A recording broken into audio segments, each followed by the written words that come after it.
Pois é, nesta semana os brasileiros receberam aí a informação sobre um novo reajuste nos planos individuais e familiares de saúde.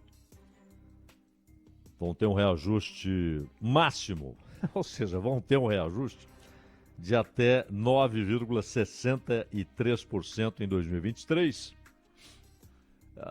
Quando no noticiário e nas notas oficiais vem lá reajuste máximo, é porque é o reajuste permitido pela ANS. E é o que vem, não é? Não vão reajustar abaixo disso, a não ser que houvesse uma concorrência de fato e tal. E o reajuste, vale notar, ele pode ser aplicado no mês de aniversário do contrato, no mês em que o plano foi contratado, portanto, e nos casos dos contratos com aniversário em maio, junho e julho, então no mês passado, este mês ou no mês que vem, será autorizada a cobrança retroativa relativa a esses meses. Então não é que você recebe, vai subir em outubro. E aí o sujeito pode fazer a conta. Bom, eu não vou poder pagar. Então, em setembro eu já me desligo do plano. Já estou no limite, pagando mais do que o razoável. Já está fazendo uma diferença tremenda no orçamento. Então eu vou cortar esse negócio, é terrível, mas vou cortar. Não tenho como pagar. Não. O reajuste chega e tá valendo e vale inclusive para o mês passado. Virá a cobrança retroativa. Tem até uma reportagem do UOL que dá um exemplo, um plano que custa R$100 por mês. Olha, é uma raridade, né? Deve haver casos aí, mas é uma raridade. R$100. Mas eles colocam R$100 para fazer a conta fácil. E então subiria para R$ 109,63. Só que esse aumento pode ser aplicado para o período de maio de 23 a abril de 24. É um reajuste com validade retroativa. Se o consumidor recebeu o boleto de junho do convênio ainda sem o reajuste, R$100, a cobrança retroativa virá nos meses seguintes. E nesse exemplo dado pelo UOL, o boleto de junho virá com o reajuste, portanto R$ 109,63, mais o valor retroativo de maio, mais R$ 9,63. Então ele vai pagar R$ 119,26. Esse aqui é um caso raro, deve existir, imagino, no plano de saúde, R$100 por mês. Agora, se ele paga R$1.000, mais perto da realidade de muita gente, ou R$800, ou R$700, aí ele faz a conta. O fato é que maio já recebeu de presente esse valor reajustado. Mas, só ficamos sabendo no dia 12 de junho. Como é que você anuncia um reajuste que é retroativo? Pois é. A ANS falou que está tudo bem, é assim que é justo, é assim que funciona. 8.900.000 brasileiros serão atingidos por esse reajuste. Quase 9 milhões de pessoas. E isso representa 17,5% dos consumidores de planos de assistência médica no Brasil.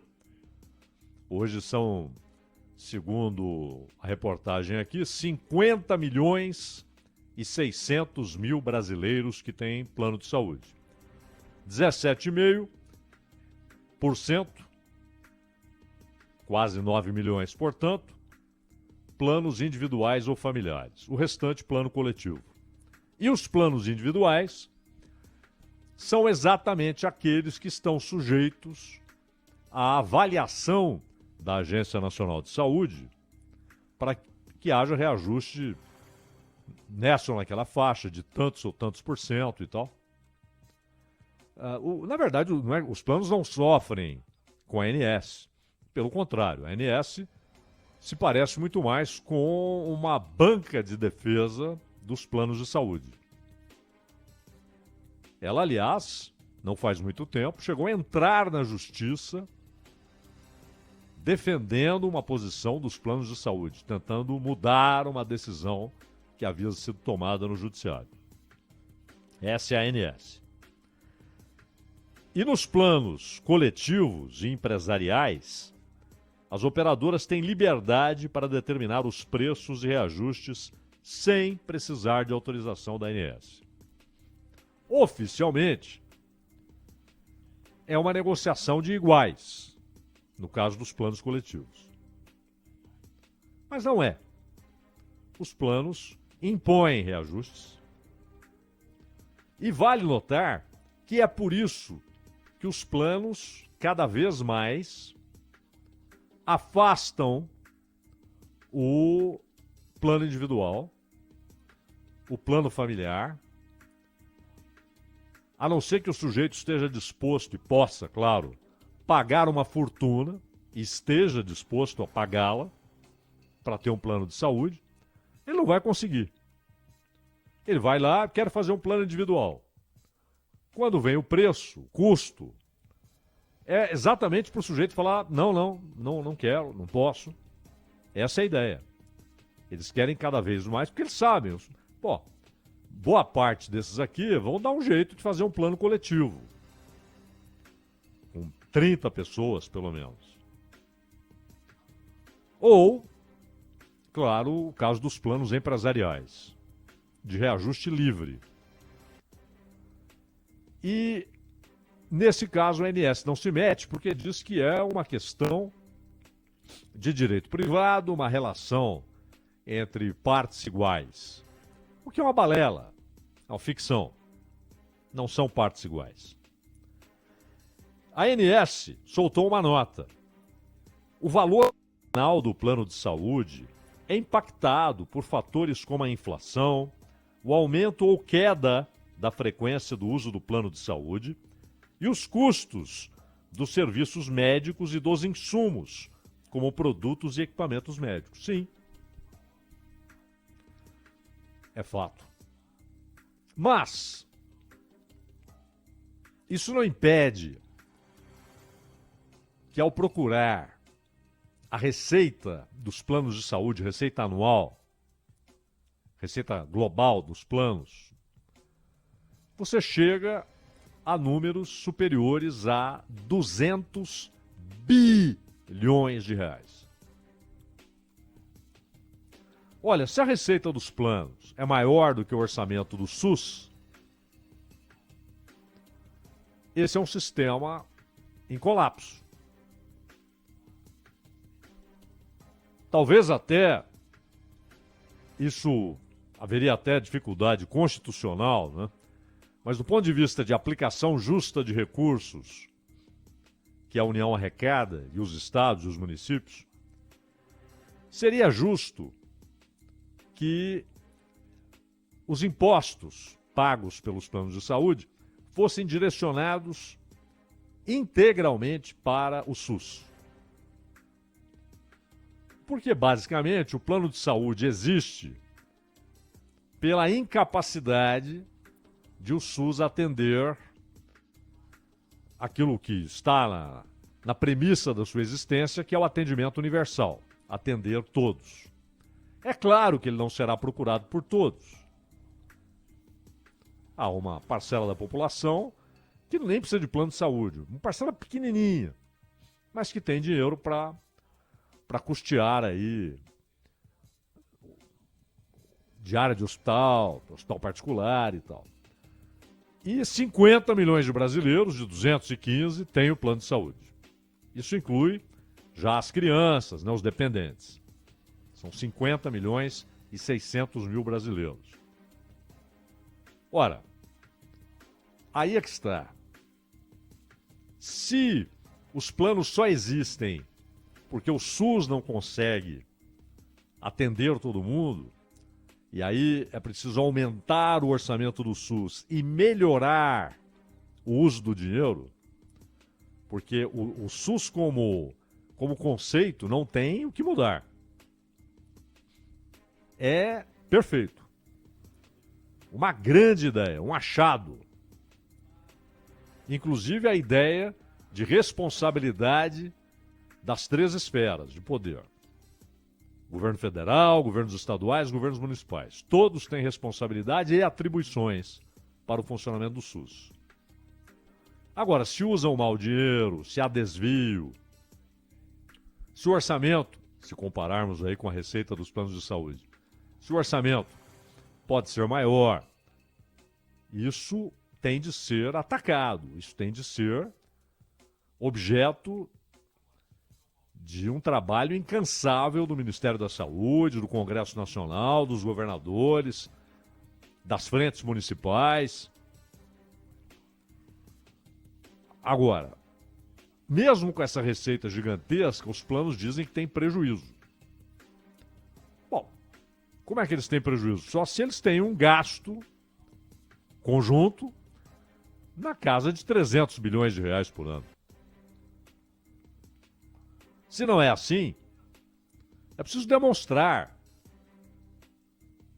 Porque, embora seja uma relação privada de empresas com consumidores, e, no entanto, os consumidores não são oficialmente considerados consumidores, tanto que não podem apelar ao PROCON, por exemplo, nos planos coletivos, não podem apelar ao PROCON, porque não é considerada uma relação de consumo de serviço. Banco também tem isso. É impressionante. Isso é poder político, né? Isso é poder político. Você consegue fazer com que aquela atividade não esteja sujeita, por exemplo, a um simples código de defesa do consumidor. Ou a possibilidade de o PROCON ser acionado. Isso é poder político. Por isso conseguem isso. Os planos são essenciais. Exatamente pela impossibilidade de o SUS atender, pelo menos por hora, a todo mundo. Tomara, chega um momento que consiga. E é possível. Mas é um negócio interessante o que acontece aí. O Supremo, por exemplo, diz assim: eletricidade é bem de primeira necessidade. Portanto, o ICMS não pode ser superior a 17%. Isso foi decidido pelo Supremo. Vocês estão lembrados, um caso de Santa Catarina, chegou o Supremo e aí a decisão do Supremo, capitaneada na época pelo Lewandowski, teve repercussão geral. Ó, eletricidade, você não pode cobrar 30%, 32%. Porque é bem de primeira necessidade. E saúde? E saúde? Então, o Estado pode determinar que duas empresas não podem se fundir porque haveria o risco de um monopólio ou de um controle inaceitável, nocivo para a sociedade do mercado de determinado produto ou serviço. O Estado tem esse poder. Não pode. Você tem conselhos, né, autarquias, pode dizer não pode. Tem de autorizar uma fusão, até uma compra. Vocês viram agora o caso Nestlé comprando a Garoto, né? A fábrica de chocolates. Foram anos e anos para que houvesse autorização. Até que chegou uma situação que disseram, bom, se ninguém comprar, vai fechar, trabalhadores perderão emprego, haverá demissão. Então, faz todo sentido autorizar. E autorizaram. Alguém pode dizer, pô, mas é uma relação privada. Sim, mas é a ideia de que o Estado deve tentar evitar monopólios, controle do mercado. E saúde? É preciso considerar como é que é a responsabilidade social dos planos de saúde. A liberdade, por exemplo, para rejeitar contratos individuais. Claro que não é proibimos, não, você inviabiliza. A não ser que você esteja lidando com um milionário que não, eu pago. Você empurra as pessoas para uma categoria onde o reajuste, naquela categoria, ou em que, uma categoria em que o reajuste não tem controle da Agência Nacional de Saúde.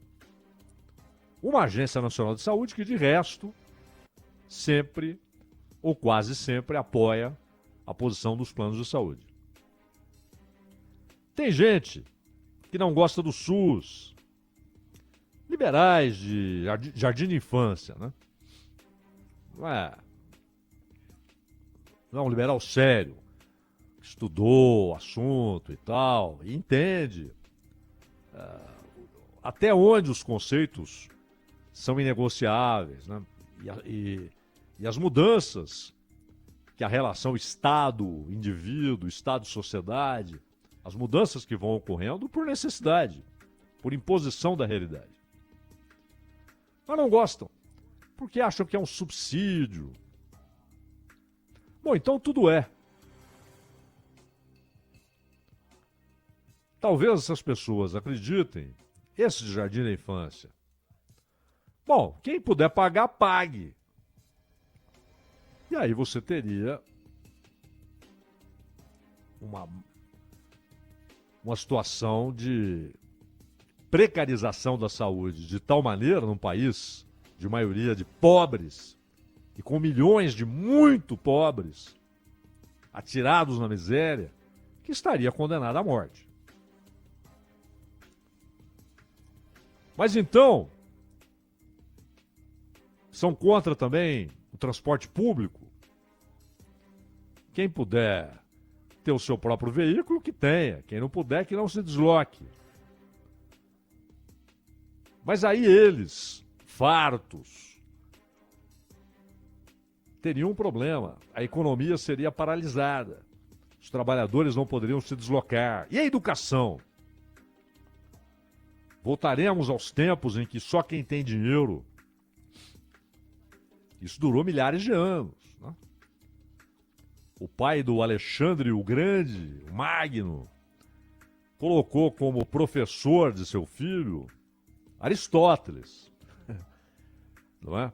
No século XVIII. 18, aqui é coisa recente, né? Se compararmos com Alexandre e Aristóteles. Mas no século XVIII, você vê relatos do Adam Smith, dos professores que competiam por alunos, o cara ganhava por aluno. Então quem tinha mais qualidade, mais didática, mais capacidade de ensinar, mais conhecimento, e os pais escolhiam com qual professor os filhos iriam estudar. Você tinha de ter dinheiro, não havia a ideia de educação pública. E tem gente que acha que é isso, que liberalismo é isso. É liberal de jardim da infância. E aí o que teríamos então? Uma pequena, ínfima elite com educação, com saúde, com seus próprios recursos se locomovendo para cá e para lá. Uma doença mais séria, como antigamente, vai para Paris, vai para Milão.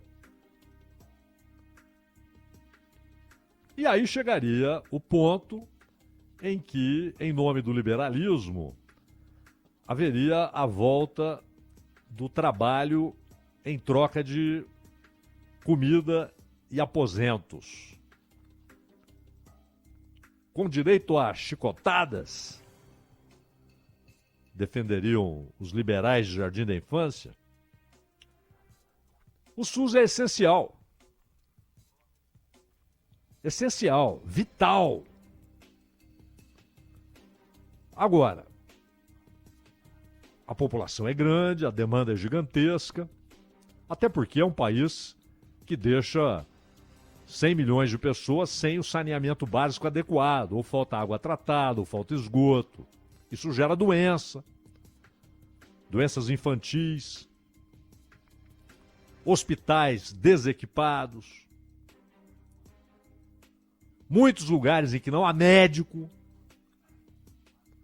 Então o SUS é demandado o tempo todo. E aí é preciso melhorar.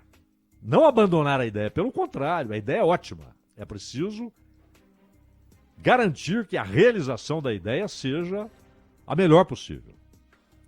E por fim, vale notar, há um caso aqui, é assim que funciona. Um plano de saúde decidiu o STJ, essa notícia é de ontem, hein? O plano de saúde decidiu, o STJ decidiu que plano de saúde não pode recusar neto do titular como dependente. Mas o caso específico é um recém-nascido, prematuramente, que precisou passar por internação. O que a lei diz? A lei garante a esse bebê proteção assistencial nos primeiros 30 dias. E durante esse período, 30 dias só. Né? É uma lei